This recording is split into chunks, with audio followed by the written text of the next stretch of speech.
Welcome back to this week's special edition of In the Clutch podcast. I'm Gavin Russell, alongside me, Jonathan Michael, and this is a bit of a first. I know we usually have been doing them kind of remotely on Zoom. We get together and talk. On my couch. Oh, yeah, on your couch, yes. But today we've got the Washington Panthers practicing behind us. We're on the deck here at the Pantherplex. Big week in high school football for Washington, also for Normal Community. It's going to be an exciting one. John, what you thinking?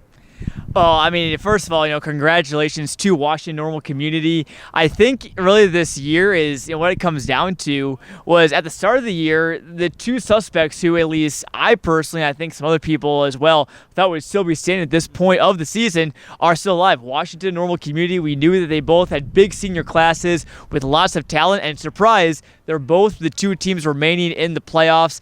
Not surprised to see either team go so far. I know some people, especially in the Chicago area, may have been surprised to see Community have a big win against Glenbard East. The Ironmen, they are for real, and both these teams, Washington and Normal Community, big-time state contenders. The Panthers getting ready for a big-time 6A semifinal against East St. Louis. That's going to be a ton of fun, Gavin. It really is, and I think that when you look at the scope of it, you never really know what you're going to get in a high school football season. It kind of takes its own direction, but Central Illinois is competing with the state's biggest teams. I mean, again, I know sometimes the Chicago area may look and frown upon about the team south of I-80, but we got a team in 6A and a team in 7A out of Central Illinois competing. I think that says that we're not just, a little small town, and we can compete with the big boys. Yeah, certainly, and Washington's proved it this year. They hung with Kankakee. Obviously that's such a close loss for them. Their only blemish on their record, and that came so long ago. You can almost just, almost forget about it, honestly, because Washington has just played so good. They throttled Glenwood last week, 59-16.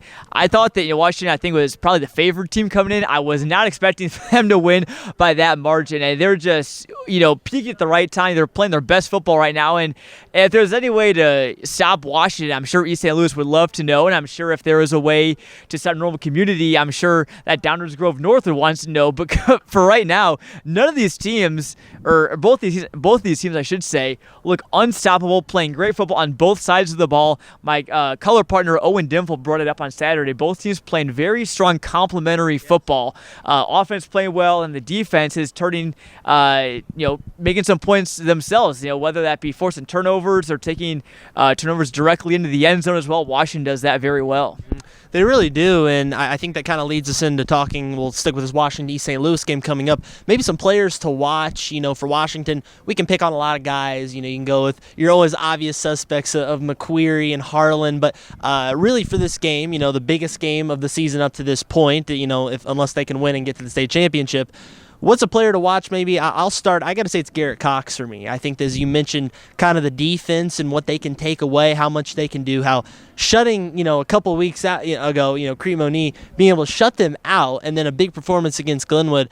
Cox, along with the rest of that Panthers defense, I think is going to be the biggest difference maker in this game. They'll get their points. I think they'll get their offense as it comes.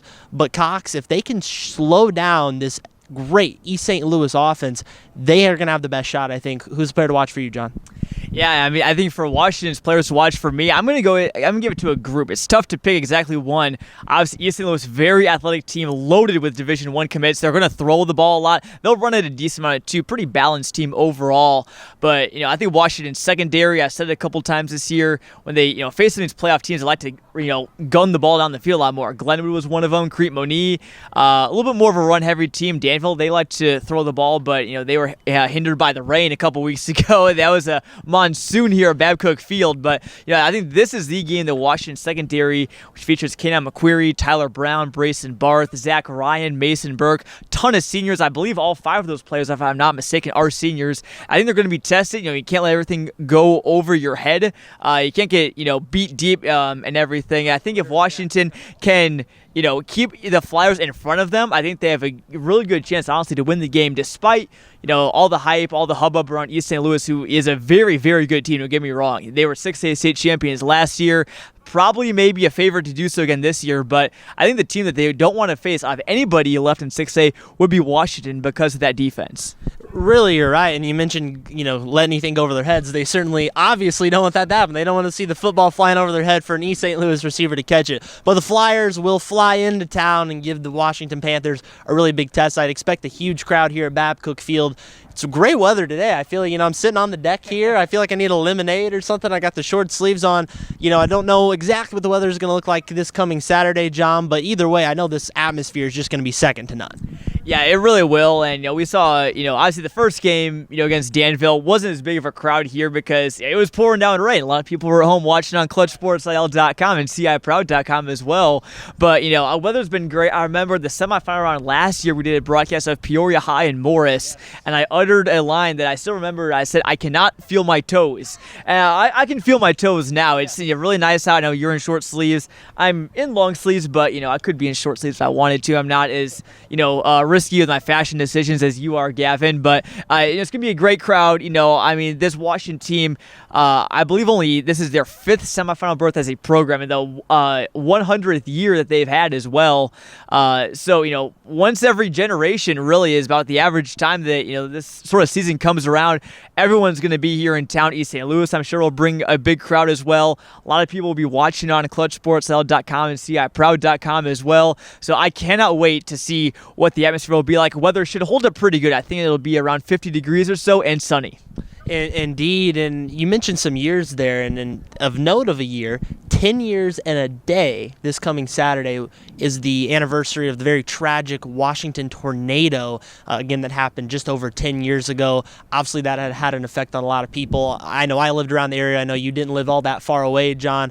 We talked with Owen Klein. We'll see that interview coming up later this week. But, as they kind of rally around that, kind of remember that, maybe a little extra strength, play a little chip on their shoulder, something to play for this Saturday? Yeah, certainly. And, obviously, it did happen 10 years ago. It's not like, it just, happened the day before. But, I think, 10 years, obviously, it's kind of, the town is built back, I should say. Really they rallied around that football team that made it to the semifinals that year. They played Sacred Heart Griffin and unfortunately lost that game. So they're hoping that 10 years later they can get things right and, get back to the Class 6A state championship game. So, just incredible resilience from everyone in Washington. They really rallied around that football team. And even though, no natural disaster, has happened this year, I think this town will still rally around this team. One of the coolest pictures that Daryl Crouch has, it's in his office, and it's a picture of, a Washington helmet, football helmet, and in the foreground and the background is all the destruction of, what that horrible tornado ravaged, across this town and everything. It really just, showed just, it's a simple but very just powerful picture and everything. So. Yeah, indeed. And, it'll be something that a lot of people remember for generations to come. But what they want to really remember is Washington trying to get to the state finals this Saturday. You can watch that live on ClutchSportsIL.com. We'll have all the action for you starting at 1 o'clock. We'll move things over to the other game, the other team that is going forward and sticking around in the area. We mentioned Normal Community. They're in 7A taking on Downers Grove North. John, we know how good Normal Community is. They're a threat at just every level. They've got playmakers everywhere on the field. But initial thoughts on that game, the tough test against Downers Grove? Yeah, certainly. And, going back to last week's game against Glen Bard East, a road game for Normal Community, their only road playoff game so far this year. But they were down, if I'm not mistaken, again, going off of memory, I believe it was 28-13 at one point. Then they just reeled off a bunch of points in a row, and they ended up winning that game. I think it's something to the tune of 45-28. So, they got knocked down, but they got right back up, and it was just all Ironman in the second half. I know Jason Drungwitz is very proud of what his team has been able to do. Normal Community, a team that, has won some state titles in the past, but, it's been a little bit, and I think the Ironmen are due. Like we said, we knew this would be a special year for them. They have so many weapons, so many seniors on both sides of the ball. You have Kyle Beatty, who I believe is still a junior, actually, at quarterback. But then you have Tommy Davis, great electrifying running back. You have, Kalen Taylor, very skilled running back, almost kind of like Washington's Kenna McQuarrie and Hunter Reed, who I just talked to. Going to have a story coming out about them on Clutch Sports Media Overtime here soon. But, complimentary running backs, obviously very big, especially in the playoffs, to help kind of, distribute that load a little bit more evenly, keep guys fresh. And then, wide receiver, they have Marquand Gary, a couple other really big playmakers. Dexter Niekamp, though, I think, maybe a team MVP. He's been doing great things on both sides of the ball, and it seems like he's scoring touchdowns almost every week on defense. Yeah, that's crazy. And, going back to week 1, I was at the Sacred Heart Griffin Normal Community game. And despite that game being very bizarre with the lightning delay, you could see very quickly, just at the start of the season, that they can put points up in a hurry. As you mentioned, they were trailing in this last playoff game against Glenbard, but they were able to clutch up in a way and be able to put all those points up. I think that you talk about sharpening iron, too. They've gotten better throughout this season as they've kind of learned how to be that resilient team. They've got a lot of great playmakers that can do so. Another thing for them, if they can get the win, they almost, in a sense, have a home game coming up for that state championship if they can get there. I know they've been on the road a couple times this postseason, but now with the state finals being hosted at ISU, I think they'd have a lot of supporters in orange and black heading out for that game if they can get there.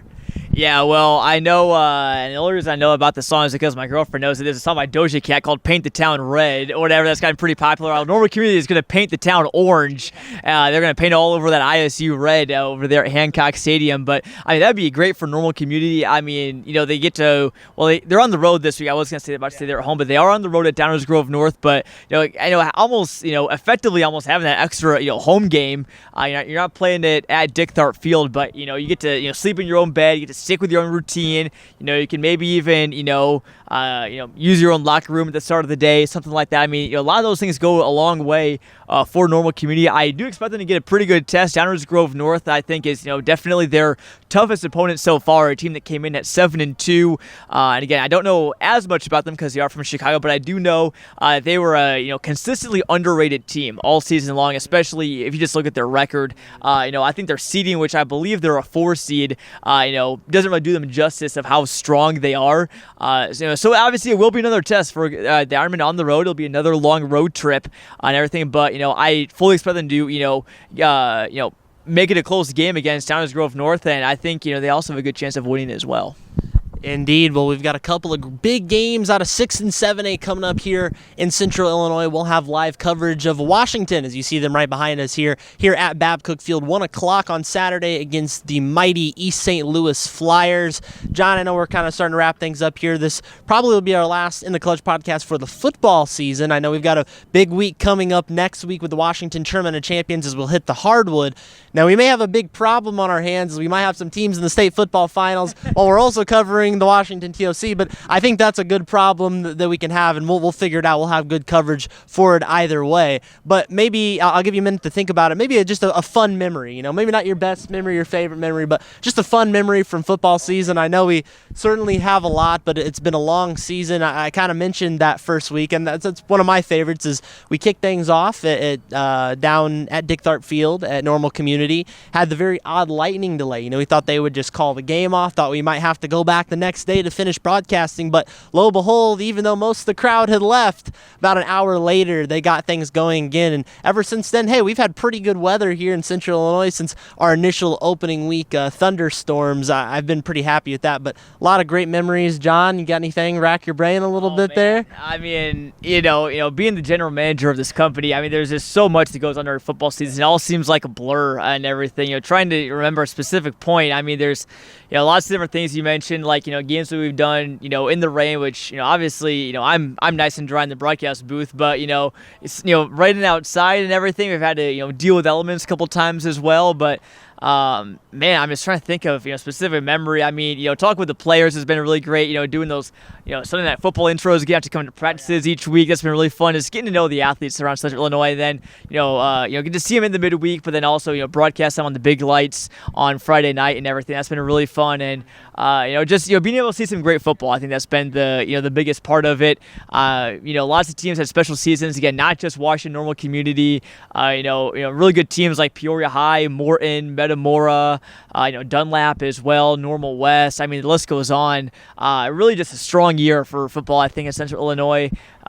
Even though there's only 2 teams remaining, I think a lot of teams, it was a pleasure covering, everyone we were able to this year, and appreciate everyone at home, following along as well, watching the In Clutch podcast, and then also watching us on Friday night and Saturday nights as well. Yes. Indeed. Well, it's been a really fun season, John. I want to give a special shout out to all the Clutch Sports Media staff out there. You may not always see us here on the In the Clutch podcast or hear our voices on the broadcast, but there's a lot of people that help make this possible. I know they help support you doing a lot of things, John, writing articles, social media stuff. So all the Clutch staff out there, if you're watching this, thank you so much. We appreciate your hard work, and as well as all of our viewers, all of our people that have looked on CSM Overtime. Got a point? Yeah, and I'm still in the planning stages right now. Obviously, basketball season is coming up. Like Gavin said, Tournament of Champions at Washington coming up soon. We'll have all the coverage for that, every game broadcasted live and for free on our website. But I think, in basketball season, I think there may be a chance that we try and get a weekly In the Clutch basketball podcast started as well. It's something I've thought about. We'll have to see if we can make it work, but love to do that. Going to be a great season for hoops as well. But we got at least one more week, maybe two, of high school football. Indeed. In the Clutch may not be gone forever, but for the football season, I want to thank everybody for tuning in. And as you mentioned, all the athletes. That's been a lot of fun to connect with so many coaches and so many players. And again, there's a lot of coverage still out there to be had, so check out new CSM Overtime. We have a lot of coverage from football throughout the whole season. There's still preview stories and things you definitely can read about, but also a lot coming for basketball, for boys and girls basketball coming up, as well as all of the other winter sports that'll be getting kicked off pretty shortly. But for now, we're going to leave it here on the last Football in the Clutch podcast from Babcook Field. Next to me is Jonathan Michael. I'm Gavin Russell saying so long. We'll see you on Saturday at 1 o'clock, East St. Louis and Washington on ClutchSportsIL.com. We'll see you next time, folks.